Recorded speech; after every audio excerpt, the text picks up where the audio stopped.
Hola y bienvenidas. Hoy vamos a meternos de lleno en la historia de una empresa que, bueno, no solo cambió cómo nos movemos, sino que reventó una de esas reglas que nos graban a fuego de pequeñas. No te subas al coche de un desconocido. Hablamos de Uber, claro. Hablamos de Uber. Y para analizarlo a fondo, vamos a usar como guía el libro La travesía de Uber, del periodista Adam Lashinsky, que nos mete casi hasta la cocina de la empresa y de su polémico cofundador, Travis Kalanick. Es que la historia de Uber, es mucho más que una app. Totalmente. La misión de hoy es entender el ADN de la empresa. Cómo una idea para pedir limusinas en San Francisco acaba, pues, convirtiéndose en un verbo en un gigante global. Y sobre todo, cómo la vida de Kalanick, sus fracasos, se convierte en el manual de Uber. Es que eso es lo fascinante. No es solo tecnología. Es una historia de ambición, pero a lo bestia. De disrupción a cualquier precio. Y de las preguntas tan incómodas que plantea sobre el trabajo hoy en día. Sí, Kalanick y Uber se ganaron esa fama de combativos, de casi de piratas. Y el libro de Lashinsky te ayuda a entender por qué. Generaron una admiración brutal y a la vez un rechazo también brutal. Y en esa contradicción está la chicha de la historia. totalmente. Pues para entender a Uber, como decías, hay que empezar por Travis Kalanick. El libro nos lo pinta como un chaval al que le flipaba la tecnología, cosa que le venía de su padre. Mm. Se mete en ingeniería en computación en UCLA, que es una universidad de prestigio. Un camino, vamos, bastante normal. Pero no acaba la carrera. ¿Qué pasa ahí? ¿Qué proyecto le saca de la universidad? Pues el proyecto se llamaba Score.net y fue su primera gran aventura y su primer gran batacazo. Ajá. Nació en un club de informática de la uni. Era una aplicación para compartir archivos, música, vídeo, lo que hoy llamamos P2P. Kalanick se unió, vio el potencial y se tiró de cabeza. Dejó los estudios. Vaya. Consiguieron pasta, ¿eh? Unos 4 millones de dólares de un inversor y se mudaron a unas oficinas de lujo en Beverly Hills. Imagínate, para un chaval de 20 y pocos años, era como tocar el cielo. Pero ese cielo se les cayó encima, pero rápido. Se desplomó. La industria del cine, la de la música, los gigantes, vamos, los vieron como de enemigo público número uno. Y les metieron una demanda por una cifra que es de risa. ¿Cuánto? 250.000 millones de dólares. ¿Qué me dices? Una barbaridad. Una declaración de guerra total. Tuvieron que declararse en bancarrota en el año 2000. Kalanick tenía 24 años y estaba en la ruina. Qué bestia. Y para colmo, justo ahí aparece Napster, que hacía algo parecido pero se llevó toda la fama y los barrió del mapa. Humillación total. Es que es una caída. Pasar de Beverly Hills a la bancarrota con 24 años. El libro seguro que cuenta cómo le afectó eso a nivel personal, más allá del dinero. Por supuesto. Y esto es clave, no es una anécdota. Es la piedra sobre la que se construye Uber. Claro. La quiebra de Score le enseñó dos cosas a fuego. La primera, el dolor del fracaso, de la humillación pública.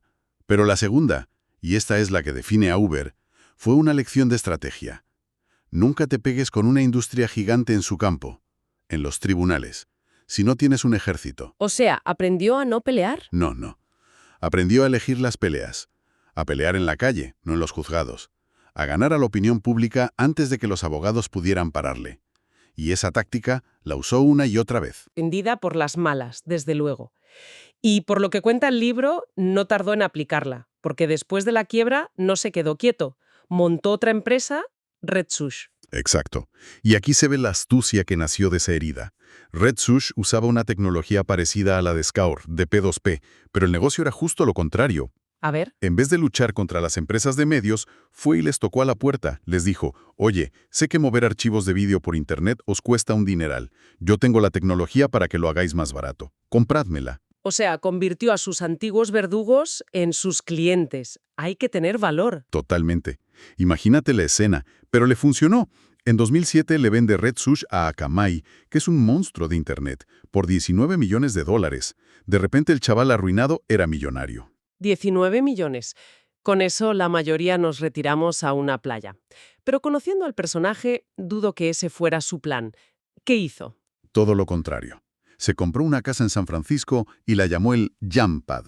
Pero no era solo una casa, ¿eh? Era como un centro de operaciones, un salón de debate para la nueva élite tecnológica.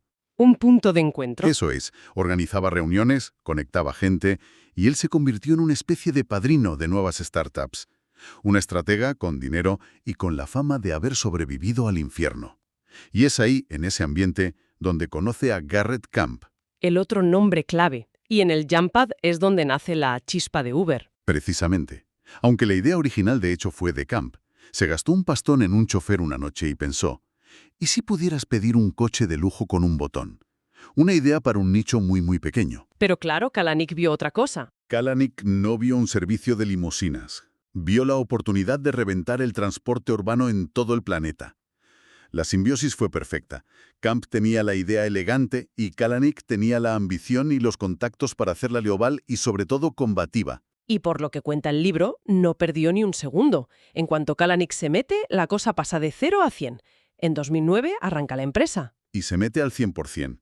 Aún tenía contrato con Akamai, pero lo deja todo por este nuevo proyecto, que al principio se llamaba UberCab. Y un dato curioso te cuenta el libro. La primera app no se hizo en Silicon Valley. Ah, ¿no? No, la programó desde México un ingeniero llamado Óscar Salazar. O sea que desde el minuto 1 ya era una operación internacional. El crecimiento en San Francisco fue una pasada. Pero ¿cómo se replica eso en cientos de ciudades? Cada una con sus normas, su cultura. Crearon una máquina de expandirse. El libro lo describe casi como un manual militar. Tenían una universidad Uber interna para formar a equipos de lanzadores, los launchers.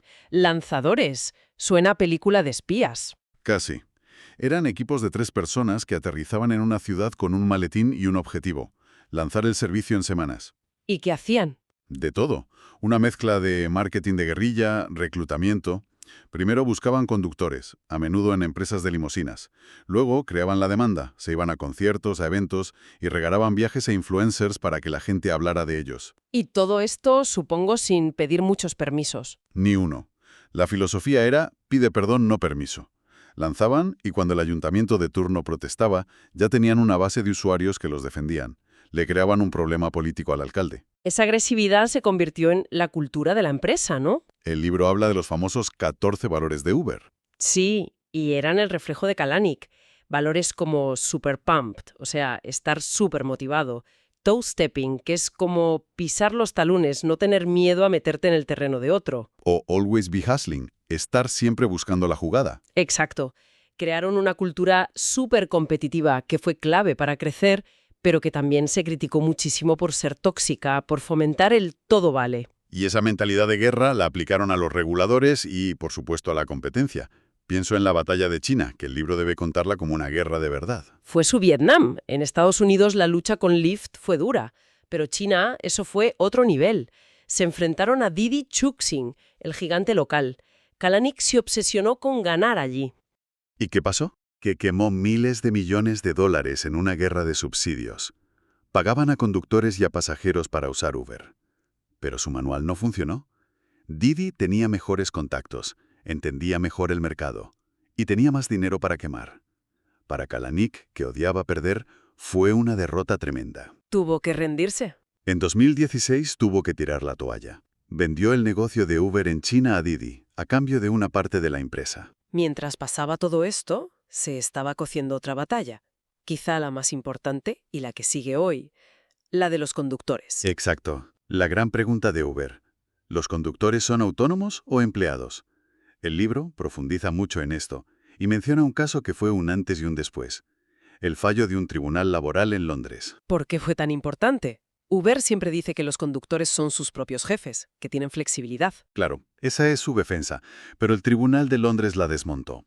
Dijo que el control que Uber ejerce con la app es tan grande que anula esa supuesta libertad. ¿En qué sentido? Les fija las tarifas, les dice las rutas, los penaliza si rechazan viajes y los puede desactivar, despedir, si sus valoraciones bajan. Ya. La conclusión del tribunal fue que, aunque parezca flexible, la relación es mucho más parecida a la de un empleado. Y este debate es su talón de Aquiles, y sigue en tribunales de todo el mundo. Es increíble, porque mientras la empresa está enfrascada en guerras en China y juicios en Londres, la cabeza de Kalanick ya estaba en otro sitio. Su cabeza siempre iba 2 jugadas por delante. El libro cuenta que ya en 2013, en plena locura de la expansión, se empezó a obsesionar con el siguiente paso: los coches autónomos. ¿Y por qué esa obsesión? ¿No le bastaba con los conductores que tenía? Ahí está la clave de su mentalidad. Para él el objetivo no era una app de taxis, era dominar el transporte del futuro. Y en esa ecuación los conductores humanos eran el mayor coste y el mayor problema. Eran un problema a eliminar. Exacto. Los coches autónomos eran la solución final. Eliminaban el coste, los conflictos laborales, todo de un plumazo. Una visión fría, calculadora, pero, desde su punto de vista, impecable. Y se lanzó a por ello con todo, como siempre. Con una agresividad que hizo temblar a Silicon Valley. El libro cuenta que intentó aliarse con Google, que ya iba muy avanzado, e incluso habló con Elon Musk para colaborar con Tesla. ¿Y cómo no pudo? Decidió construirlo él desde cero, y lo hizo a lo bestia. Se fue a Pittsburgh, a la Universidad de Carnegie Mellon, que es la meca de la robótica, y básicamente la vació. Fichó a más de 40 de sus mejores científicos. Madre mía. Se ganó muchos enemigos, pero le dio una ventaja brutal en esa carrera. Y no se quedó en las calles, también miró al cielo. Su ambición no tenía límites. Fichó a un ingeniero de la NASA, Mark Moore, para liderar un proyecto de coches voladores, lo que llamaron Uber Elevate. O sea que mientras sus abogados se pegaban con los ayuntamientos por las licencias, él estaba diseñando rutas aéreas. Exacto. Pero claro, han pasado los años y ni vemos coches autónomos de Uber por todas partes ni nos movemos en taxis voladores. Y ese es un punto clave que el libro deja muy claro. A pesar de los miles de millones invertidos y de fichar a los mejores cerebros, estos proyectos se han dado de bruces con la realidad. La tecnología no era tan fácil. Ni la tecnología, ni la regulación, ni la seguridad. La conducción autónoma es muchísimo más compleja de lo que parecía. Y esto plantea una pregunta muy interesante sobre los límites de la disrupción. A veces la pura voluntad de un fundador no basta para doblegar las leyes de la física o la confianza de la gente. Entonces, si juntamos todas las piezas, ¿con qué nos quedamos? La historia de Uber es la historia de Travis Kalanick, su resiliencia tras el fracaso, su manual de ir al choque siempre y esa visión casi mesiánica del futuro lo definieron todo. Cambiaron nuestros hábitos, desde luego, pero el debate sobre los derechos de los trabajadores en esta economía gig sigue más vivo que nunca. Es que es un retrato súper complejo. El autor Lashinsky hizo algo muy interesante que cuenta en el libro. Se hizo conductor de Uber. ¿En serio? Sí, para entenderlo desde dentro, desde el otro lado. Y su charla final con Kalanick es fascinante. Muestra a un líder consciente de la polémica, pero convencidísimo de su misión. Uber es el ejemplo perfecto de cómo una innovación puede generar admiración y rechazo a la vez, y a veces en la misma persona. Y para terminar, una idea para darle una vuelta. El libro se centra en esa simbiosis total entre Kalanick y su creación. Si el ADN de una empresa es un reflejo tan directo de la personalidad de su fundador, con lo bueno y con lo malo, ¿qué le pasa a esa empresa cuando esa figura tan controvertida ya no está al mando? ¿Cómo evoluciona una cultura tan marcada por la guerra hacia algo, más sostenible?